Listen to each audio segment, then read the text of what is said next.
নবীর পরে আর নবী নাই, ঠিক কিনা? আমাদের নবীর পরে আর নবী নাই, প্রমাণ আল্লাহর নবী নিজেই বলেছেন, আনা খাতামুন নাবিয়্যিন লা নাবিয়্যা বাদি, আমি হলাম সর্বশেষ নবী, আমার পরে আর নবী নাই। বুঝলাম নবীর কথা। আল্লাহ ব্যাপারে কি বলেন? ১,৫০০ বছর আগে, এন্তেকালের ৮১ দিন আগে আল্লাহ নবী বসে আছেন আরাফার ময়দানে, জাবালে রহমত পাহাড়ের কিনারে। পড়ন্ত বিকেল, সূর্য ডুবু প্রায়, সূর্যের সোনালি রোদটুকুন বাঁকা হয়ে জমিনে পড়তেছে। আমার নবী বসে আছেন উটের পিঠে, গোধূলি লগ্ন, সূর্যের সোনালি রোদ আমার নবীর চেহারা মুবারকে যখন পড়েছে, সৌন্দর্য কমেছে না বেড়েছে? আমার নবী অসুন্দর না সুন্দর? কথা কয় না, অসুন্দর না সুন্দর? আমার নবী ছিলেন মধ্যম আকৃতির, তার চুলগুলো ছিল কুকরানো। তিনি কখনো বা যখন চুলের ভিতরে তৈল দিয়ে আছড়াতেন, অবাক বিস্ময়ে সাহাবারা তাকিয়ে দেখতেন। চুল তো নয়, মনে হয় যেন চুলের মাঝে মৃদু মন্দ ঢেউ দেখা যায়। আমার নবীর চুলগুলো ছিল ঢেউ খেলানো, আমার নবীর কপালটা ছিল চওড়া, আমার নবীর ভ্রুগুলো ছিল ধনুকের মতো বাঁকা, আমাদের ভ্রু মাঝে ফাঁকা। আল্লাহর নবীর এই ভ্রুগুলো ছিল একসাথে জোড়া লাগানো। নবীর চোখের পাতাগুলো ছিল গোলাপি রঙের, এক একটা গোলাপি রঙের গোলাপ ফুলের পাপড়ির মতো। সুবহানাল্লাহ কয় না? নবীর চোখের পাতাগুলো ছিল ফুটন্ত গোলাপের এক একটা গোলাপি পাতার মতো। কখনো বা যখন নবী চোখের পলক ফেলতেন, মনে হইতো মৃদু মন্দ বাতাসে যেন গোলাপ পাপড়ি দোল খাইতেছে। নবীর চোখের সাদা অংশ ছিল রক্তিমাভ সাদা, কালো অংশ ছিল নবীর কৃষ্ণ কালো। নবীর ঠোঁটগুলা ছিল গোলাপি রঙের, নবীর নাকটা ছিল খাড়া, নাকের ছিদ্রগুলো ছিল ছোট ছোট।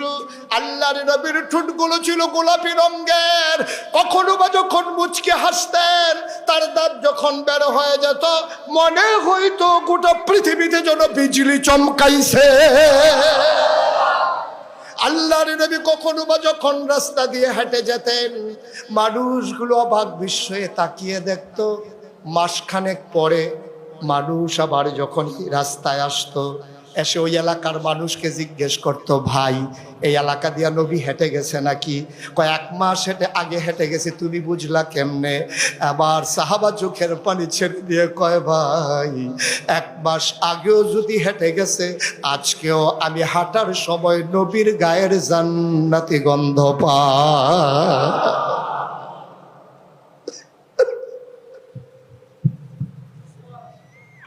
১,৫০০ বছর আগে আল্লাহর নবীকে আল্লাহ ডেকে কয়, শোনো শোনো শোনো, আল ইয়াউমা আকমালতু লাকুম দীনাকুম ওয়া আতমামতু আলাইকুম নি'মাতি ওয়া রাদিতু লাকুমুল ইসলাম দীনা। ও দুনিয়ার মানুষ, আমার নবী যে শেষ নবী প্রমাণ নিয়ে যাও। এন্তেকালের ৮১ দিন আগে দিনটা ছিল ইয়াউমুল আরাফা, দিনটা ছিল ইয়াউমুল জুমআ, দিনটা ছিল শুক্রবার, দিনটা ছিল হজের দিন।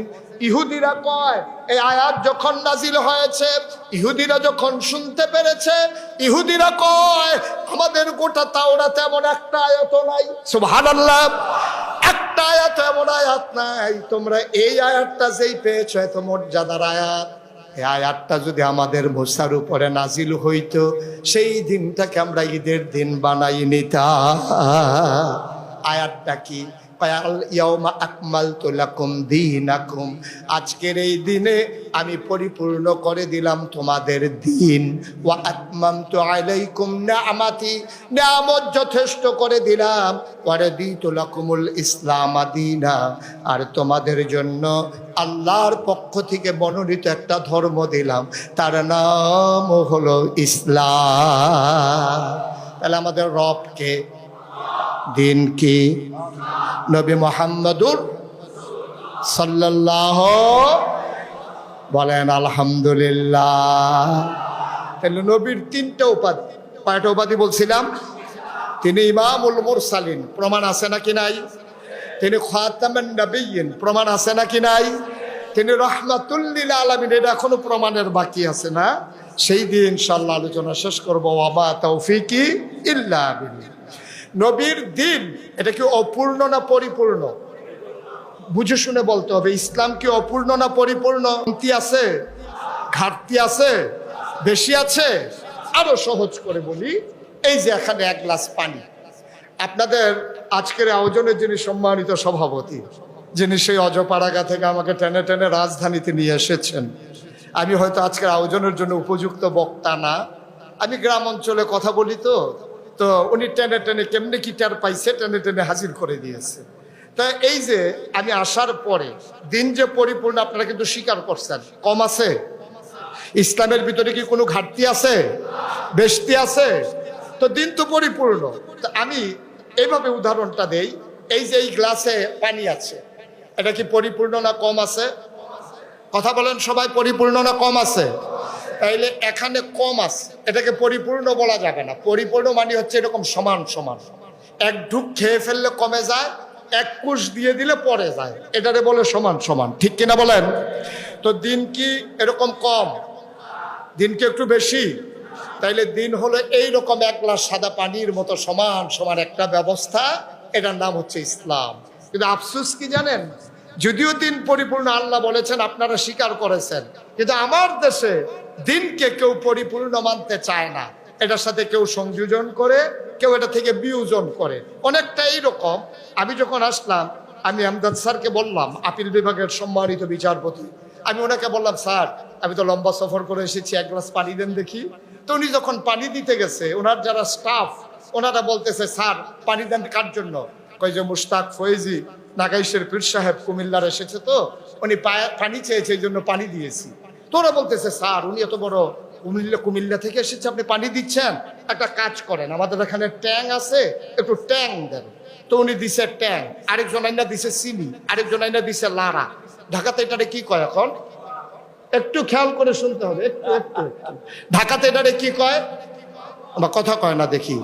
ট্যাং, চিনি এইসব দিলে এই সাদা পানিরে কি কয়? তা আমি আমদাদ ভাইয়ের কাছে কি এই পানি চাইছিলাম না শরবত চাইছিলাম? উনি আইনা দিছে আমারে কি? আমি তো পানি চাইছিলাম, উনি আইনা দিছে আমারে শরবত। ১৫০০ বছর আগে এক গ্লাস সাদা পানির মতো ইসলামটাকে আমার দেশে কেউ ট্যাং মিশাইছে, কেউ সিবিটা মিশাইছে, কেউ রুহ হাফজা দিছে, কেউ ইসুপগুলের ভুসি দিছে, কেউ তুকমার দানা দিছে, কেউ চিনি দিছে। আর লাড়া দেওয়ার জন্য তো বাংলাদেশের মানুষ এক পায়ে খাড়া, ঠিক কিনা কর? সুতরাং আমি চাইছি পানি, উনি দিছে শরবত। ১৫০০ বছর আগে স্বচ্ছ স্ফটিকের মতো এক গ্লাস পানির নাম যদি ইসলাম হয়, আমার দেশের মানুষগুলো ইসলামের নাম নিয়া কেউ এই ইসলামের সাথে গান লাগাইছে, হারমোনি লাগাইছে, তবলা লাগাইছে, মজ্জা চায় তাই করেছে। আমি বলেছি, ইসলাম যদি মানতে চাও, ১৫০০ বছর আগের ইসলাম তোমাকে মানতে হবে। তোমার মন মতো ইসলাম হবে না, ইসলামের মন মতো তোমাকে হতে হবে, ঠিক কিনা বলো? সুতরাং কারো মন মতো ইসলাম হবে না, মানতে চাইলে ইসলামের মতো আপনাকে হতে হবে, ঠিক কিনা বলেন? আমরা তো যার যার সুবিধা মতো ইসলামকে ব্যবহার করতে চাই। আমরা তো বুখারী শরীফে লাকুম দিনুকুম আছে, এটাও বলে ফেলি। কোরআন শরীফের আয়াতকে নিয়ে বুখারী শরীফে ঢুকাই দেয়, নাউজুবিল্লাহ বলবেন না? আমরা সব বুঝি, কিন্তু আমরা ইসলাম বুঝি না। আমরা সব বুঝি, আল্লাহর দ্বীন বুঝি না। এটা হচ্ছে আমাদের জন্য দুর্ভাগ্য, ঠিক কিনা বলেন? তাহলে ইসলাম যেমন এসেছে তেমন মানবো, নিজের মন মতো মানলে আর এটা ইসলাম থাকবে না, ঠিক কিনা বলেন? কথা কয় ঠিক কিনা?